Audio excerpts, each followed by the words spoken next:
Hey guys! In this video, I will show you how to fix Samsung TV voice guide not turning off. Alright, let's begin. Now, I'm on my Fire TV, but you can follow along on your Samsung TV because the process is the same. Also, keep in mind that voice guide on Samsung TV is called Voice View on Fire TV.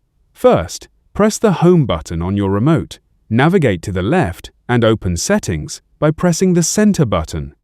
From there, go to Accessibility, not Voice, since the option is located under Accessibility Settings.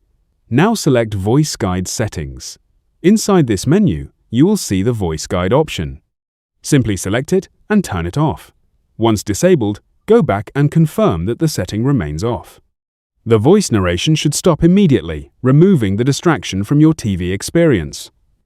So that's basically how you can fix Samsung TV voice guide not turning off.